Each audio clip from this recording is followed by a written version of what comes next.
Hello दोस्तों, नमस्कार। मैं डॉक्टर सुरेंद्र प्रसाद कंसली ज्योतिष आचार्य और आज की श्रृंखला में आप सभी लोगों का स्वागत है। सबसे पहले मैं आमंत्रित करना चाहूँगा सभी उन लोगों को जिनकी की विर्गो साइन है, कन्या राशि है। और कन्या राशि में हम बताएंगे 2024 में जो ग्रहों का जो गोचर है और जो ट्रांजेक्शन है उसमें किस तरह से स्थिति है। और उसके साथ साथ में मैं ये बताना चाहूँगा कि उन गोचर स्थिति का जो राशि है, जो कन्या राशि है, मून साइन है, जो विर्गो साइन है, उस पर क्या फर्क पड़ने वाला है। तो आइए दोस्तों, सबसे पहले हम ट्रांजिट के बारे में जानते हैं। और जो ट्रांजिट है कन्या राशि का वो मैं आपको बताऊंगा। सबसे पहले तो जो फर्स्ट हाउस में सबसे पहले लग्न में केतु है। लग्न में केतु विद्यमान है, ठीक यहाँ पर ये स्थिति है। और उसके बाद मैं बताऊंगा कि सप्तम भाव में, जो सप्तम भाव ये कुंडली का आता है, उसमें मैं बताऊंगा कि सप्तम हाउस जो है इसमें है राहु विद्यमान है। उसके बाद जो ग्रह स्थिति में जो छठा स्थान कुंडली का आता है वहां पर शनि सैटर्न है। और ये ठीक जुलाई 2024 में रेट्रोगेट की स्थिति में आ जाएंगे, बकरी हो जाएंगे। उसके बाद जो कन्या राशि का जो अष्टम स्थान है यहाँ पर गुरु बैठे हुए हैं, जुपिटर की स्थिति है। और जो नवम स्थान है यहाँ पर ये मई में 2024 में यहाँ पर ट्रांजिट हो जाएंगे, यहाँ पर गोचर में यहाँ पर आ जाएंगे। और उसके बाद ये बड़े बड़े ग्रह की स्थिति इसमें होगी। अब मैं ये बताना चाहूँगा दोस्तों कि सबसे बड़ी बात ये है कि ये जो हम आपको बता रहे हैं मून साइन से बता रहे हैं। और मून साइन जो विर्गो साइन है उससे आपको इस समय कुंडली का एनालिसिस किया जा रहा है। जबकि हम ये भी देखते हैं कि लग्न कुंडली का बहुत ज्यादा प्रभाव होता है। लग्न कुंडली में जो भी उस समय नक्षत्र उदय होता है उसके अनुसार राशि बनती है, उसके अनुसार लग्न आता है। तो लग्न में यहाँ पर कोई भी अंक आ सकता है, कोई भी अंक यहाँ पर आ सकता है। और वो लग्न कुंडली केवल आपके पास ही है।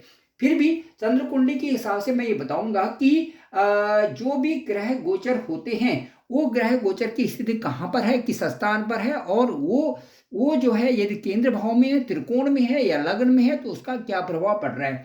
तो आइए दोस्तों, सबसे पहले हम समझना चाहेंगे कि जो ग्रहों का फल है, मून साइन से जो ग्रहों का फल है वो किस तरह से रहेगा।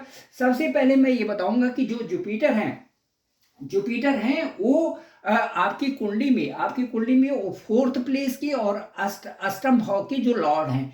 अब देखिए अष्टम भाव में बैठे हुए हैं और ये जो है फोर्थ प्लेस के और सेवंथ प्लेस के लॉर्ड है। देखिए यहाँ पर 9 अंक लिखा हुआ है, यहाँ पर 12 अंक लिखा हुआ है। तो इन दोनों के जो स्वामी हैं वो जुपिटर हैं, फोर्थ प्लेस के और सेवंथ प्लेस के। और जुपिटर की स्थिति बनी हुई है ठीक जो है यहाँ पर अष्टम भाव में बैठे हुए हैं जुपिटर, यहाँ पे इस तरह से स्थिति बनी हुई है। अब मैं ये बताऊंगा कि जो आपका जो सबसे पहले जो सेवंथ लॉर्ड, यदि कोई भी किसी भी कुंडली में, आपकी लग्न कुंडली में हो चाहे आपके मून साइन में हो, यदि सेवंथ लॉर्ड बैठे हुए हैं आपके अष्टम भाव में बैठे हुए, सेवंथ लॉर्ड यदि अष्टम भाव में बैठते हैं तो हम ये बताते हैं कि सेवंथ लॉर्ड का 8th हाउस में बैठना ठीक नहीं होता, अच्छा नहीं माना जाता। क्योंकि 8th हाउस जो हमारा आयु का भाव होता है, हमारी जो है परेशानी यहाँ पर जो आ जाती है 8th हाउस से ये संबंधित रहता है, आयु का स्थान भी है। और 8th हाउस का जो सेवंथ के ठीक अगला वाला भाव है,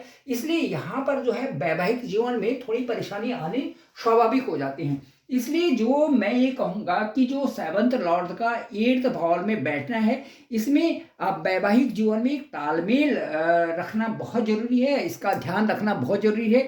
इसके साथ साथ थोड़ा सा हेल्थ इश्यूज भी हो जाते हैं पार्टनर को, क्योंकि जो सेवंथ हाउस हमारा ये होता है कुंडली में, ये पार्टनर का हाउस होता है। और यदि इसके तुरंत बाद का जो हाउस है, जो तुरंत हाउस होता है, जो सेकंड हाउस, इसमें इसके बाद 12वें जो ये सेवंथ हाउस के बाद 8th हाउस होता है, यदि यहाँ पर ग्रह ट्रांजिट करता है, बैठता है, तो इसकी हेल्थ इश्यूज भी थोड़ा पार्टनर को हो जाता है। और यदि आप किसी पार्टनरशिप में हैं, क्योंकि सेवंथ हाउस को हम पार्टनरशिप के हिसाब से भी देखते हैं, यदि कोई पार्टनरशिप में भी है तो थोड़े दिन बाद आप कोई भी कार्य जो है थोड़े दिनों बाद शुरू करें तो ज़्यादा अच्छा रहेगा।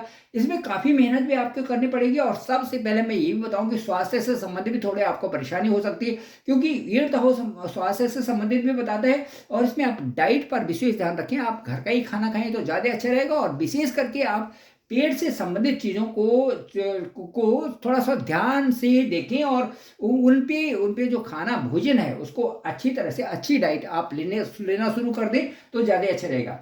अब मैं ये बताऊंगा कि जो जुपिटर है, जुपिटर ये यहाँ पर है, जो जुपिटर इस समय 8th हाउस में है, ये मई 2024 से ट्रांजिट करेंगे, गोचर करेंगे आपके ठीक नवम भाव में। ये नवम भाव कुंडली का बहुत अच्छा होता है, ये त्रिकोण हाउसेज में माने जाते हैं, तो इसलिए जो नवम हाउस है ये बहुत अच्छा है और त्रिकोण हाउस में एक दृष्टि गोचर करेंगे। इनकी जो दृष्टि होगी, जो बृहस्पति की जो दृष्टि होती है वो रहेगी, एक तो फर्स्ट हाउस में रहेगी, एक जो है फिफ्थ हाउस में रहेगी और एक थर्ड हाउस में रहेगी। इस तरह से 3 दृष्टियां हो गई। और तो ये जो दृष्टि होगी, जो ये यहाँ से गुरु जो देखेंगे,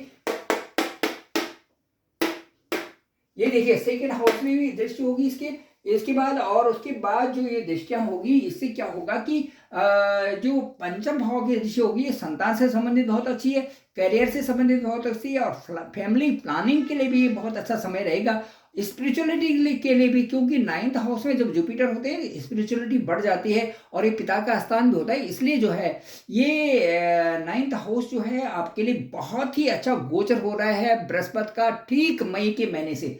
अब जो मैरिज लाइफ भी रहेगी ये अच्छी रहेगी, मई के बाद बहुत अच्छा है। और त्रिकोण स्थान में क्योंकि वहां पर जुपिटर रहेंगे तो वो आपके भाग्य को भी बढ़ाएंगे, साथ साथ में आपके जो पढ़ाई लिखाई का क्षेत्र है, जो हायर स्टडीज भी है, जो लोग मेडिकल में आगे बढ़ रहे हैं, जो रिसर्च में आगे बढ़ रहे हैं, या जो कंप्यूटर से संबंधित या और भी जो भी फील्ड है उनमें बहुत अच्छा इस समय चलेगा, क्योंकि सैटर्न का प्लेसमेंट भी जो है, फिफ्थ स्थान का भी जो प्लेसमेंट है, जो फिफ्थ स्थान के जो लॉर्ड हैं वो 6th स्थान में बैठे हुए हैं शनि, और शनि अपने ही घर में है, तो ये कॉम्पिटिटिव वे से जो भी लोग पढ़ने वाले हैं बच्चे हैं उनको आगे बढ़ाएंगे और इनका एग्जाम में बहुत अच्छा रहेगा। और आगे इनका बहुत मई के बाद जो है ट्रांजिट बहुत अच्छा दिखा रहा है कुंडली में, तो 2024 जो मई के बाद कन्या राशि वालों के लिए बहुत अच्छा रहेगा। अब मैं आता हूँ राहु की, कि राहु की दशा कैसे रहेगी। राहु जो आपकी कुंडली में जो इस समय सप्तम भाव में है वो किस तरह से रहेंगे, क्योंकि मैं ये बताऊंगा कि केतु आपका ठीक लग्न में वहां पर दिखाया जा रहा है, 6 अंक जहां पर है वहां पर केतु विद्यमान है। तो मैं ये बताऊंगा कि केतु जो है मन में थोड़ा असंतुष्टि की भावना आ जाती है, और ये आता है कि जो काम भी कर रहे हैं उनमें जो उतना मजे नहीं आता जितना की मेहनत कर रही होती है, इसलिए थोड़ा कंफ्यूजन रहेगा, ओवर थिंकिंग रहेगी, और इस तरह से कई प्रकार की जो सोच विचार उसमें चलते रहते हैं, कई प्रकार के सोच विचार जो मन में आते रहते हैं, इस तरह की स्थिति बनी रहेगी। तो मैं ये कहूँगा कि आप जो है इस स्थिति में जब केतु आपके ठीक लग्न भाव में होता है, तो उस समय जो डिसीजन मेकिंग खुद बने और अच्छा सा डिसीजन उसमें ले, थोड़ा सा जल्दीबाजी ना करें तो ज़्यादा अच्छा रहता है, क्योंकि केतु की दशा में कभी कभार यही होता है कि डिसीजन जल्दी लेने से कई प्रकार के नकारात्मक इश्यूज सामने आ जाते हैं और उनसे जो है अपनी ही हानि होती है, और लोगों से ब्लेम हो जाता है, आदमी ब्लेम पॉइंट में आ जाता है, इसलिए जो है अपने ऊपर किसी तरह का ब्लेम ना ले। तो मैं कहूँगा कि राहु की स्थिति ठीक सप्तम भाव में, सप्तम हाउस होता है पार्टनर का, सप्तम हाउस होता है हमारे बिजनेस का, दसम से दसम स्थान है, साथ साथ में सप्तम स्थान होता है हमारे मैरिड लाइफ का, सप्तम स्थान होता है हमारे लव रिलेशन से संबंधित भी होता है। तो मैं ये बताऊंगा कि जो सप्तम भाव है वो वहाँ पर मीन राशि है, वहाँ पर 12 अंक है, वहाँ पर 12 का डिजिट है। तो मैं कहूँगा कि राहु जो है हमेशा छल करते हैं, चतुरता देते हैं, किसी प्रकार से जो है गलत संगति में भी डाल देते हैं, इसलिए आपको और आपके पार्टनर से मैं कहूँगा कि किसी ऐसी गलत संगति में न जाएं, और किसी भी तरह से जो है थोड़े से अपने आप को साथ के रखें, अच्छा सा रखें, तो उससे क्या होता है अच्छी जो संगति होती है, अच्छी संगति आदमी को आगे बढ़ाती है, और बुरी संगति जो है नीचे की तरफ धकेलती है, उससे जो है आदमी को दोषारोपण होते हैं और कई प्रकार से जो है बाद में दुखों का कारण होती है। तो इसलिए मैं कहूँगा मैरिड लाइफ में फ्रस्ट्रेशन ना करें और किसी प्रकार से ट्रस्ट ना करें बाहर वालों पे, उन भी ट्रस्ट ना करें जिनको कि आप अच्छा नहीं समझते।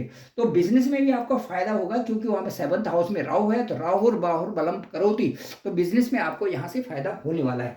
अब मैं चाहूंगा कि जो आपका सैटर्न है, सैटर्न आपके 6th हाउस में गोचर कर रहे हैं, तो 6th हाउस बहुत अच्छा होता है। तो 6th हाउस का मतलब है कि यहाँ पर जो शनि रेट्रोगेट होंगे ठीक जुलाई के महीने में, तो जुलाई से रेट्रोगेट होने का मतलब है कि उसके